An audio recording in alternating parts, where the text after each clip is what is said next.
প্রায় 1 মাসের লড়াইয়ের পর মৃত্যুর কাছে হেরে যাওয়া শিশু হুজাইফাকে তার গ্রামের বাড়িতে দাফন করা হয়েছে। শনিবার টেকনাফের ওয়াইকাংয়ের লম্বাবিল তেতছি ব্রিজ এলাকায় চিরশায়িত হন সীমান্ত কন্যা। এতে শোকের পাশাপাশি সীমান্ত জুড়ে নেমে এসেছে ক্ষোভ। মিয়ানমার থেকে আসা গুলিতে গুরুতর আহত হয়ে চিকিৎসাধীন ছিল শিশুটি। 11 জানুয়ারি মিয়ানমারের অভ্যন্তরে সংঘর্ষের সময় একটি গুলি এসে লাগে টেকনাফের 9 বছরের শিশু হোজাইফা সুলতানার মাথায়। টেকনাফ উপজেলা স্বাস্থ্য কমপ্লেক্সে প্রাথমিক চিকিৎসার পর ভর্তি করা হয় চট্টগ্রাম মেডিকেলে। পরে আরও উন্নত চিকিৎসার জন্য আনা হয় রাজধানীর জাতীয় ইনস্টিটিউট অফ নিউরোসায়েন্সেস হাসপাতালে। 27 দিন মৃত্যুর সাথে পাঞ্জা লড়ে শনিবার থামে তার নিঃশ্বাস।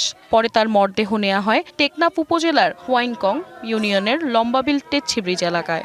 স্বজনদের আহাজারিতে সেখানে তৈরি হয় হৃদয় বিদারক দৃশ্য। রবিবার সকালে জানাজা শেষে দাফন করা হয় পারিবারিক কবরস্থানে। হোজাইফার শোকে স্তব্ধ পুরো এলাকা। প্রিয় সন্তানকে হারিয়ে কান্না থামছে না বাবা মায়ের।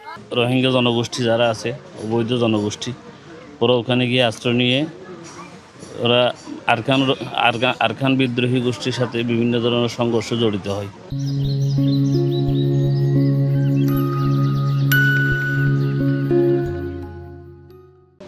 তাদের কারণে আমাদের এলাকায় এরকম আজকে একটা বিরাট ঘটনা ঘটছে। তো এরকম একটা ঘটনা আমরা যাতে ভবিষ্যতে আর কোনো ধরনের না ঘটে। উকিয়া টেকনাফে আমরা বসবাস করতেছি, এই হোয়াইকংয়ের এই লম্বাবিল গ্রামের আমরা বসবাস করতেছি।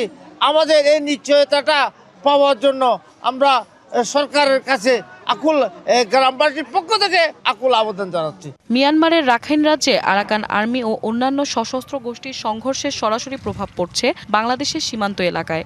এ ব্যাপারে সরকারের পদক্ষেপ চান স্থানীয় জনপ্রতিনিধিরা। বাংলাদেশ একটি স্বাধীন রাষ্ট্র, একটি স্বাধীন রাষ্ট্রের স্বাধীন ভূখণ্ডে স্বাধীন দেশের স্বাধীন নাগরিকের গায়ে পার্শ্ববর্তী দেশের বিদ্রোহীদের গুলি আসবে, এটা খুবই ন্যাক্কারজনক।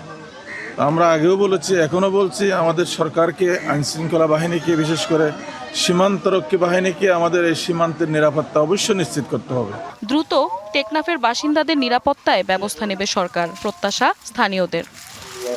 শাহওয়াজিহা রহমান, ডিবিসি নিউজ।